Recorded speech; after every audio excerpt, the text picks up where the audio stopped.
د کندهار په سپین بولدک ولسوالۍ کې د افغان او پاکستاني ځواکونو ترمنځ جګړه روانه ده. په دې جګړه کې پاکستاني ځواکونو ته درنه مرګ ژوبله اوښتې ده. لومړی د پاکستان له لوري نن سهار پر ملکي وګړو برید وشو چې پکې ډېر شمېر ملکي وګړي شهیدان او ټپیان شول.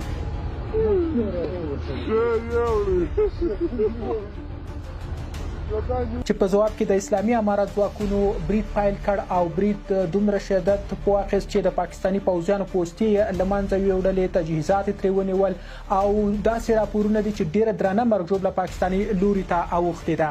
د افغانستان د اسلامي امارت د ویان مرستیال حمدالله فطرت ویلي چې په دغه نښته کې پاکستاني لوري ډېره درنه مرګ ژوبله اوښتې ده او ډېر تجهیزات افغان ځواکونو ته په لاس ورغلي دي. نن سهار وختي یو ځل بیا پاکستاني ځواکونو د کندهار سپین بولدک ولسوالۍ کې پر عامه هستوګنیزو کورونو باندې د سپکو او درنو وسلو بریدونه پیل کړل چې له بده مرغه په دې بریدونو کې تر 1200 تنو ملکي هیوادوال شهیدان او تر 100 زیات ټپیان شول. وروسته افغان ځواکونه هم ځوابي حملې ته مجبور شول او په نتیجه کې ګڼ شمېر پاکستاني متجاوز نظامیان ووژل شول. پوستې او د هغوی نظامي مرکزونه تصرف شو، وسلې او ټانګونه یې ترلاسه شول.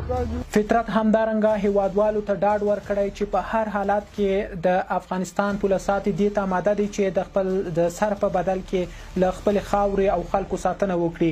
بل لور ته افغانانو هم ډاډ ورکړی دی چې هر وخت پرې غږ وشي نو دوی به د ډیورند فرضي کرښې ټولو نقطو ته ځانونه ورسوي او د دښمن سره به جګړه وکړي او د خپلې خاورې ساتنه به وکړي.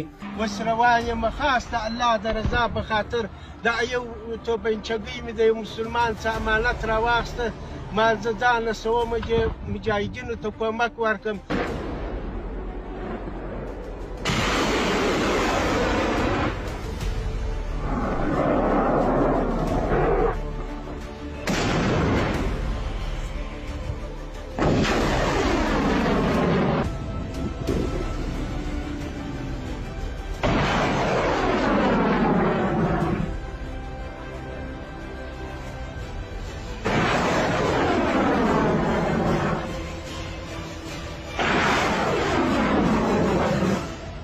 په همدې حال کې د کندهار حوزوي روغتون ته ګڼ شمېر ځوانان تللي دي تر څو هلته ټپیانو ته وینه ورکړي.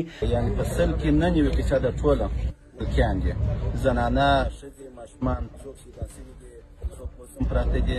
نو ابتداوي انشاءالله او د یوه بل خبر له مخې تازه چې همدا شیبه زموږ همکارانو موږ ته راوړ هغه دا چې په پکتیکا کې هم د افغان پولیساتو او پاکستاني ځواکونو ترمنځ سخته نښته پیل شوې ده او دې جګړې ډېر زور اخیستی دی. دغلته په پکتیکا کې ولسي وګړو هم د افغان پولیساتو ملاتړ کړی دی او په ننګ یې راوتي دي. موږ وروستي جزئیات در سره شریکوو. رویداد خبري اژانس در سره وڅارئ.